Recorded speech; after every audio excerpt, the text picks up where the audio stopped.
거울 앞에 선 인물이 자신의 모습을 직시하지 못하고 고개를 돌립니다. 이는 자기 자신과의 내면적 단절을 시각적으로 표현합니다. 자신의 모습에 대한 불편함과 회피를 나타내는 행동입니다. 이러한 제스처는 내면의 갈등과 불안감을 상징합니다. 자아와의 관계에서 오는 심리적 거리감을 보여줍니다. 거울이 산산조각 나는 슬로우 모션은 과거의 부정적인 자아상으로부터의 해방을 나타냅니다.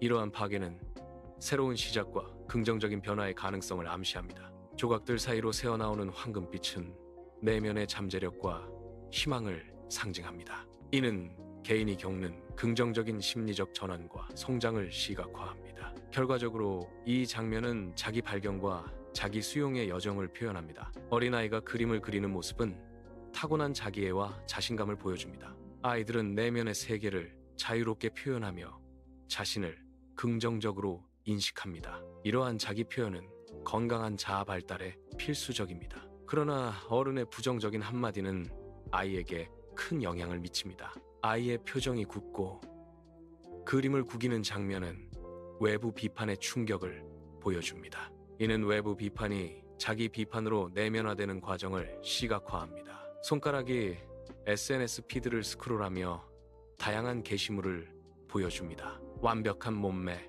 화려한 여행, 성공적인 삶의 이미지가 나타납니다. 화면을 보는 인물의 표정이 점차 어두워집니다. 이는 타인과의 비교를 통한 자기 비하의 과정을 나타냅니다. SNS는 사람들이 자신의 가장 좋은 모습만을 공유하는 플랫폼입니다. 이는 타인의 완벽한 10%만을 보게 만듭니다.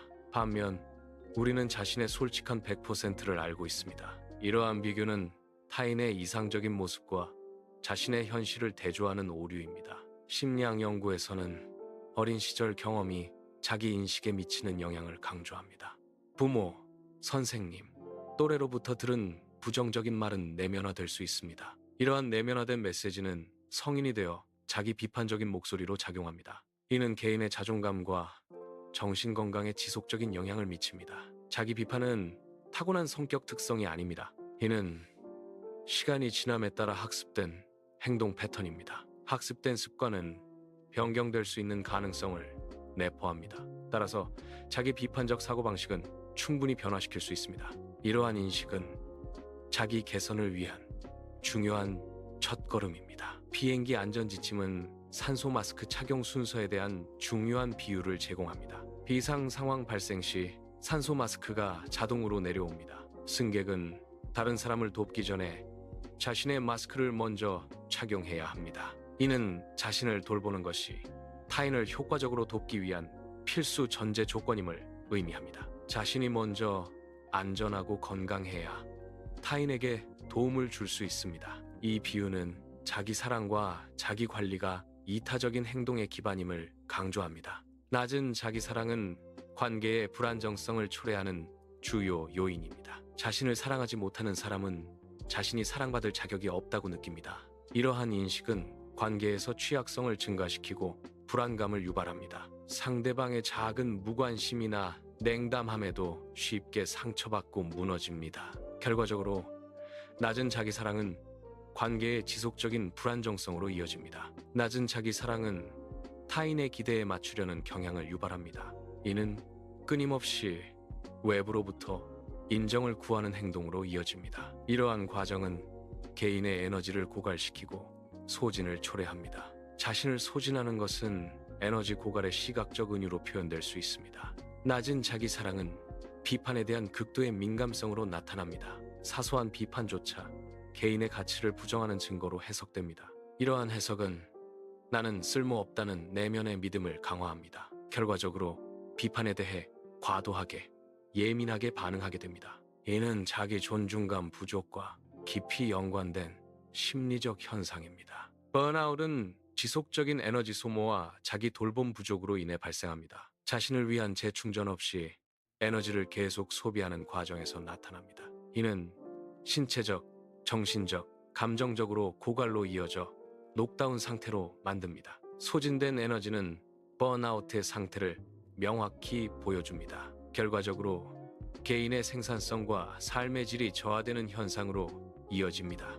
물론 자기 사랑은 개인이 역경에 대처하는 능력을 강화하는 핵심 요소입니다. 자기 사랑을 가진 사람은 거절이나 실패에도 쉽게 좌절하지 않습니다. 이들은 어려움 속에서도 빠르게 회복하고 다시 일어설 수 있는 회복 탄력성을 보입니다. 또한 혼자 있는 시간에도 외로움을 느끼지 않고 내면의 평화를 유지합니다. 심리학자 브레네 브라운의 연구는 인간관계의 핵심을 탐구합니다. 그는 진정으로 사랑하고 깊이 연결된 삶을 사는 사람들의 공통점을 발견했습니다. 이들은 자신이 사랑받을 자격이 있다는 강한 믿음을 가지고 있습니다. 이 믿음은 진정한 관계를 형성하는 데 필수적인 요소입니다. 크리스틴 네프 교수의 연구는 자기 자비의 중요성을 강조합니다. 자기 자비는 자신을 이해하고 친절하게 대하는 태도를 의미합니다. 이는 자존감과 달라서 조건 없는 자기 수용을 기반으로 합니다. 또한 연구에 따르면 자기 자비는 더 큰 행복과 연결됩니다. 자기 자비는 정신적, 신체적 건강 증진에 기여하는데 궁극적으로 자기 자비는 성공적인 삶을 위한 중요한 요소입니다. 자기 친절은 자신에게 친한 친구를 대하듯 따뜻하고 이해심 있게 대하는 것입니다. 이는 실수를 했을 때 자신을 비난하기보다 위로하고 격려하는 태도를 의미합니다. 자기 친절은 내면의 대화 방식을 긍정적으로 변화시키는 실천적인 방법입니다. 이러한 실천을 통해 심리적 안정감과 회복 탄력성을 증진시킬 수 있습니다. 고통이나 실패가 자기만에게 해당하는 것이 아님을 이해하는 개념입니다.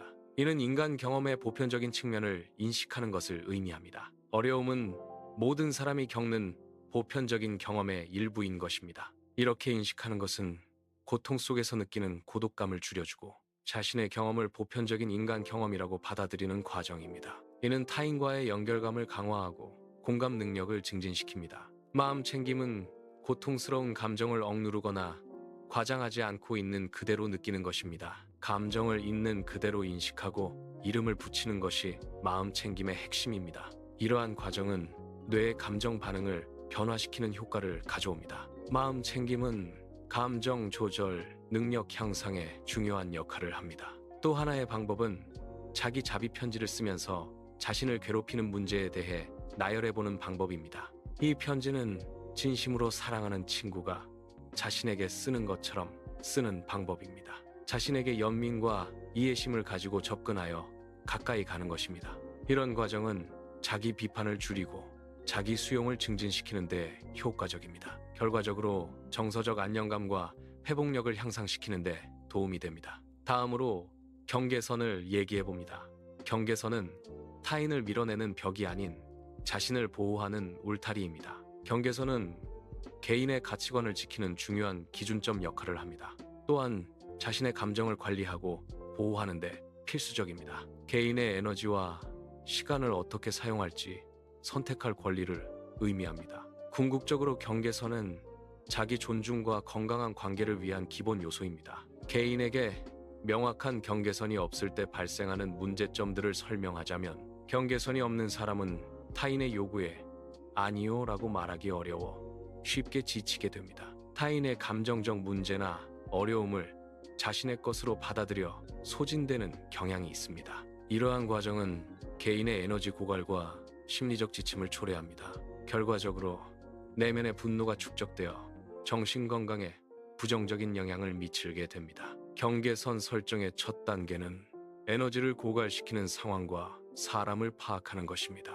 자신의 한계를 인식하고 어떤 요청이 부담스러운지 명확히 인지해야 합니다. 두 번째 단계는 안전한 상황에서 작은 노를 연습하는 것입니다. 이는 점진적으로 거절하는 능력을 키워 더 큰 상황에 대비하는 훈련입니다. 경계선을 설정할 때 죄책감을 느끼는 것은 흔한 경험입니다. 그러나 그 죄책감은 경계선 설정이 잘못되었다는 의미가 아닙니다. 오히려 이는 새로운 행동에 대한 익숙하지 않은 감정일 수 있습니다. 죄책감은 경계선이 제대로 세워지고 있다는 신호로 해석될 수 있습니다. 자신을 보호하기 위한 경계선은 건강한 관계의 필수 요소입니다. 자기 비판적인 생각은 종종 사실이 아니며 그런 생각들은 인지 왜곡의 한 형태로 나타날 수 있습니다. 이를 해결하기 위해서 부정적인 자기 대화를 긍정적으로 재설계하는 것이 중요합니다. 긍정적인 대화 설계는 정신 건강과 전반적인 웰빙에 긍정적인 영향을 미칩니다. 또한 자기 돌봄은 자기 사랑을 쌓는 중요한 방법 중의 하나입니다. 자기 돌봄에는 충분한 수면, 규칙적인 식사, 걷기 등 신체적 돌봄이 포함됩니다. 잘한 일을 기록한다든지 긍정적 관계 설정, 자신만의 시간을 가지는 것은 감정적 돌봄의 한 형태입니다. 이러한 다각적인 돌봄을 통해 건강한 자기 사랑이 구축됩니다.